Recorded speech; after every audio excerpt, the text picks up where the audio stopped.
সংসার সুখের হয় রমণীর গুণে, এই একটা কথা আমরা ছোট থেকেই শুনে আইছি। এমন কোনো মানুষবাদ নাই যে এই কথাটা জানে না। কিন্তু আমরা কয়জন এইটা জানি কৌতো যে এই দুইটা লাইনের পরেও আরো দুইটা লাইন আছে। কিছু পশু পাখির মতো লাস্টের এই দুইটা লাইনও কিন্তু আজকে প্রায় বিলুপ্ত। এই কথাটার পুরাটা লাইন হইছে সংসার সুখের হয় রমণীর গুণে, গুণবান পতি যদি থাকে তার বেশিরভাগ ক্ষেত্রেই ফার্স্টের দুইটা লাইন শোনা গেলেও লাস্টের দুইটা লাইন আমরা শুনতেই পাই না। জানি না কেরে এই সমাজ লাস্টের দুইটা লাইন কইতেই ভুললা জায়গা। কথাটার মধ্যে দিয়ে কিন্তু বোঝা যায় যে একটা নারীর লেগা যদি একটা সংসার সুখের হয় তাহলে ওই নারীটার পেছনে অবশ্যই একটা গুণবান পুরুষের দরকার। কারণ সংসার সুখের করতে কোনোদিনও শুধু নারীর অবদান যথেষ্ট না। আমরা যতই মুখে মুখে কই না কেরে যে নারী পুরুষ দুজনই সমান, কোনো না কোনো দিক দিয়ে আমরা এই ধারণাটা অক্ষুণ্ণ রয়ে গেছে যে সংসার মানেই হইছে নারীর অবদান।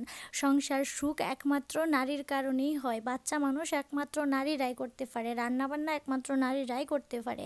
আর এই সব কিছু যদি ভালো করে কোনো নারী করে তাইলেই হয়তো একটা সংসারে সুখ হয়। আর একটা মহিলা ঠিক তখনই সব কিছু সুন্দরভাবে গুছায় নিতে পারে যখন তার বাড়ির মানুষ তার সাপোর্ট করে, আর বিশেষ করে তার স্বামী তার সঙ্গ দেয়। কাজেই অক্ষণ যদি তোমরা সামনে কারোরে কইতে শোনো যে সংসার সুখের হয় শুধুমাত্র রমণীর গুণে, তাইলে লাস্টের দুইটা লাইন কি আছে তারারে দায়িত্ব সহকারে তোমরা বুঝাইয়া দিও।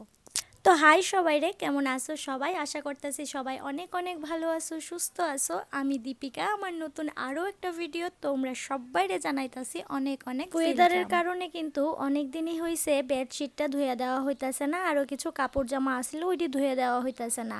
আর ঘরের চাদর যদি এতদিন না ধুয়ে দেওয়া হয় শরীরটা না কেমন ঘিন ঘিন করে, তাহলে কিন্তু একটু রোদের দেখা পাইতই সব জামা কাপড় নিয়ে কাইচ্চা দিতাছিলাম। আমার তো বাথরুমে জামা কাপড় কাচতে একদমই ভাল লাগে না, তার লাগে কিন্তু আমি সব লইয়া বাইরে গেছি গা। আর জানো তো প্রায় 15 থেকে 1 মাস হইব আমরা সাপ্লাই আইতাছে না, তার লাগে কিন্তু বাথরুমের জলে ট্যাপ দিয়ে সেটাই সবকিছু ধুইতে লাগতেছে। তো চলো ভিডিও দেখতে দেখতে তোমরার করা আমার ভিডিওতে কিছু সুন্দর কমেন্ট তোমরা লগে শেয়ার করি। মাম্পি নামের একজন বোন আমার কমেন্ট করছে, দিদি ভাই তোমার ভিডিওটি খুবই সুন্দর লাগে আমার কাছে, অসংখ্য ধন্যবাদ তোমাকে এত সুন্দর করে বোঝানোর জন্য। আর তোমার গলার কণ্ঠ তো এত সুন্দর বলার বাইরে। আসলেই কি আমার গলার কণ্ঠটা সুন্দর? আমি তো এতদিন জানতাম না। তো যাই হোক, থ্যাংক ইউ মাম্পি এত সুন্দর একটা কমেন্ট করার লাগে। তোমার কাছে আমার কথাটি কেমন লাগে অবশ্যই কিন্তু কমেন্ট বক্সে একটা কমেন্ট করো।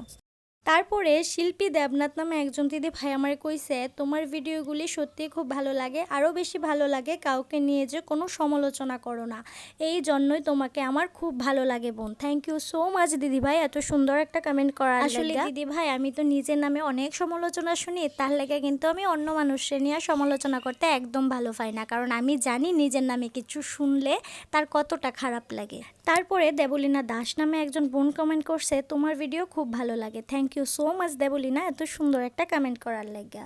তো আমার বাড়িটা কিন্তু প্রচণ্ড ছোট, তার লাগা কিন্তু সব জামা কাপড় ধুয়ে সেটা আমি বাইরের টিনেই রোদ দিতেছি। তো আজকের ভিডিওটা এতটুকুই থাক, কেমন লাগছে অবশ্যই জানাও।